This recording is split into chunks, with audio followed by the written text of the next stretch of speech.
Quand même. Yeah. Ouais.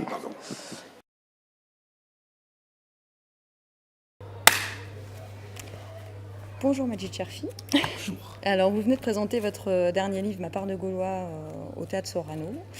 Donc, merci beaucoup de nous accorder quelques instants de votre précieux temps pour répondre à nos questions. Alors, vous rencontrez actuellement un succès tout à fait mérité pour ce livre, des critiques tout à fait élogieuses, beaucoup de succès en librairie, la presse, la télé, les radios, les rencontres avec le public et cerise sur le gâteau, la sélection pour le Goncourt. Quand même. Yeah. Ouais. Alors, vous avez déjà connu la consécration, enfin le coup de succès public avec Zebda. J'imagine que c'est pas tout à fait nouveau pour vous. Vous en aviez parlé d'ailleurs dans La Trempe, de cette réception du public, de ce succès, déjà de cette espèce d'un peu de malaise, de choses pas forcément qui vous convenaient pas forcément. Est-ce que c'est différent cette fois et comment ça se passe, les rencontres avec les journalistes, le public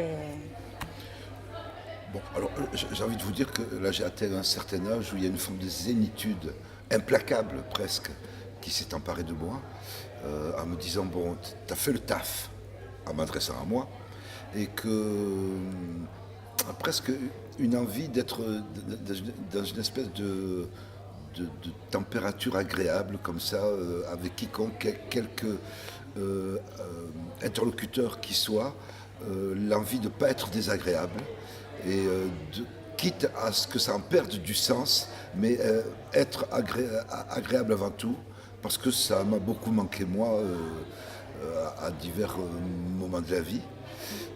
Donc voilà, alors ces rencontres de libraires, bon, alors c'est des gens qui vendent des livres, donc ça me parle, parce que j'ai quand même rêvé d'être Flaubert moi à 14 ans. Donc j'ai eu la passion des livres et il fallait me voir quand j'ai découvert Madame Bovary. Et donc je lis et relis. Et donc le mot, la lettre, le papier, tout cet univers, moi, il me va bien parce que c'est par là que je suis devenu moi. Moi, je me suis identifié par le mot, par la lettre. Des gens s'identifient par la race, la géographie, la langue, etc. Moi, c'est la lettre qui m'a fait moi. Parce que c'est là que j'ai trouvé une espèce d'issue.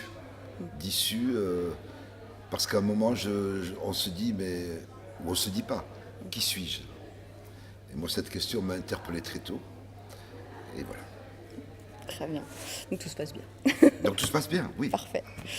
Et dans Ma part de Gaulois, vous racontez avec beaucoup d'humour, mais aussi beaucoup de... Comment dire? Enfin, vous ne cachez pas... d'aigreur ou pas, mais de réalisme, on va dire. Le quotidien dans les quartiers nord de Toulouse. Et qu'est-ce que vous pensez justement de l'évolution de la ville depuis 35 ans à peu près, des rapports entre les quartiers et le centre, la périphérie, le centre-ville, les choses... Est-ce que vous pensez que ça a évolué? Alors, le grand regret, oui, c'est que ça ressemble toujours à des ghettos ethniques à l'extérieur de la ville. Et il y a 30 ans, évidemment, c'était le super ghetto. Je ne sais pas si ça a empiré, mais il y a plus de 30 ans, aux Isards, vous étiez en Algérie. Nous, quand on sortait du territoire, on allait en France. Il nous fallait, pour nous approcher de la ville, presque un passeport dans nos têtes, quoi.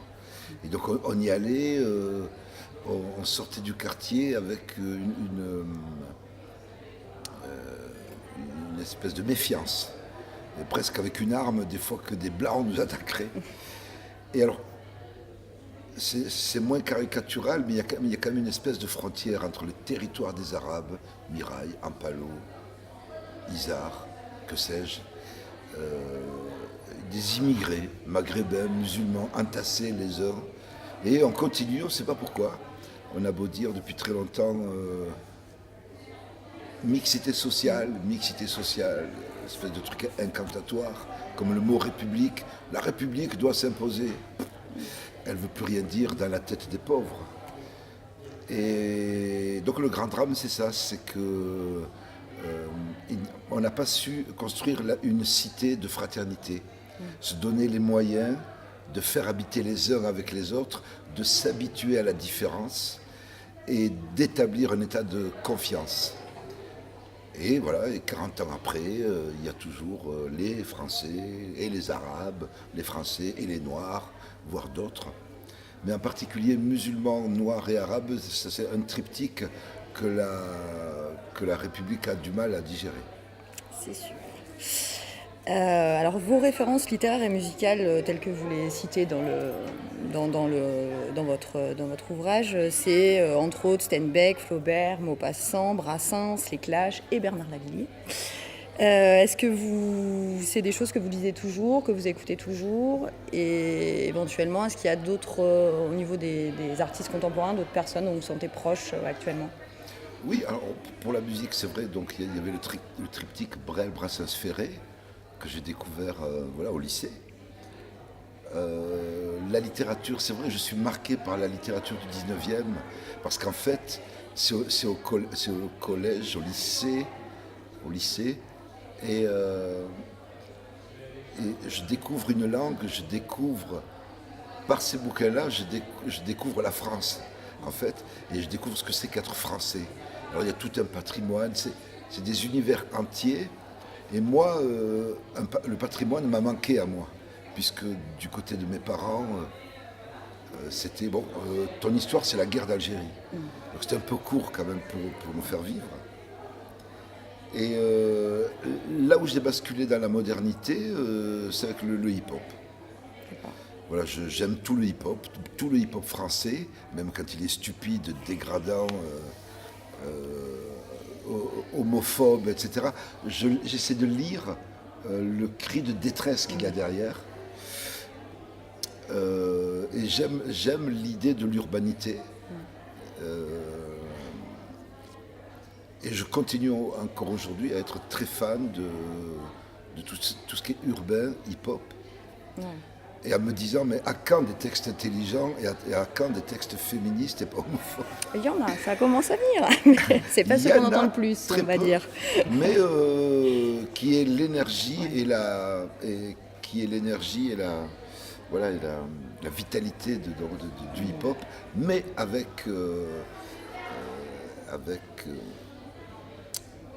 d'autres valeurs. Avec une conscience, enfin avec quelque une chose d'un peu. Voilà. Ils aiment pas trop ça quand on dit ça, mais le hip-hop conscient quand même, ça existe. Et sinon, alors votre livre, on imagine que c'est une réaction salutaire et très courageuse, je trouve, aux obsédés de l'identité nationale, à tous ces discours un peu déplorables qui se répandent ces derniers temps. Et c'est aussi une charge féroce contre l'ignorance en général. Hein. D'ailleurs, on parlait de hip-hop, mais voilà, j'imagine que vous connaissez la phrase « Le savoir est une arme et je sors toujours armé ». C'est tout à fait ce dont il s'agit. Ouais. Et par rapport donc justement à tous ces débats là, avec l'année politique qui s'annonce, comment est-ce que vous pensez que ça va évoluer? Est-ce que vous voyez une issue un petit peu positive ou... Non, je ne veux pas faire le devin, mais on ne peut pas dire qu'à long terme, quelque chose d'intéressant va avancer. Parce que, voilà, on n'a pas installé l'idée de quelque chose de métis, de cosmopolite, de réidentifier la nation française.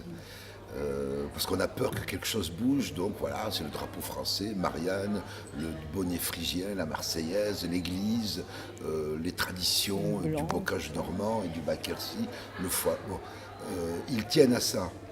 Donc il y a un problème, c'est que nous, on tient à autre chose. Nous, venus des immigrations du Sud, on se dit, mais qu'est-ce que vous pouvez rajouter qui nous parle? Et la question est là. Ok, mais pour que votre République nous parle, quel symbole vous pouvez nous proposer? Quelle place on peut prendre? Voilà, et voilà, quelle place vous nous faites? Quelle place vous nous faites? Cette place n'est pas faite, a priori, entre la peur de la gauche et une forme d'exclusion de la droite et de racisme de l'extrême droite. Il y a peu de place pour imaginer un récit français multicolore en quelque sorte. Et justement, en tant que, vous avez monté tout jeune de l'aide aux devoirs, vous avez fait des choses au niveau socioculturel très tôt, très vite. Qu'est-ce que vous pensez de l'évolution de la vie socioculturelle à Toulouse et est-ce qu'elle, pour vous, elle a changé en bien, en mal? Est-ce qu'il y a des choses qui sont... Je dirais pas que ça change l'air mal, mais c'est une stagnation, si vous voulez.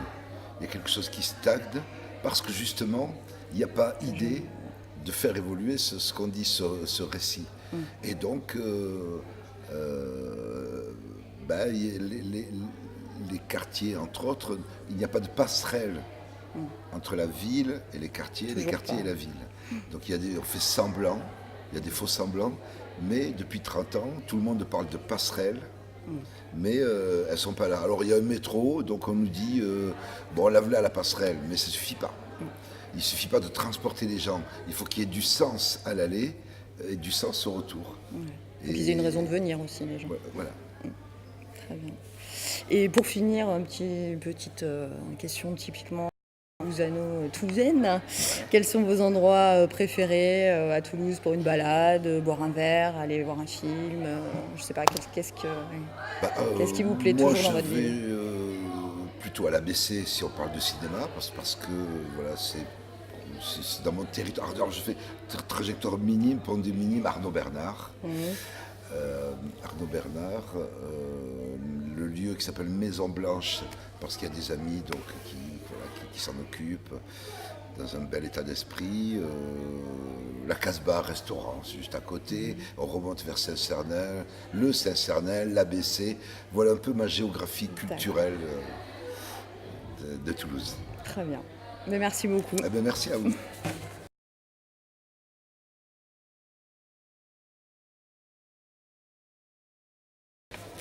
Eh ben, c'est super tout ça. Bah cool. Merci.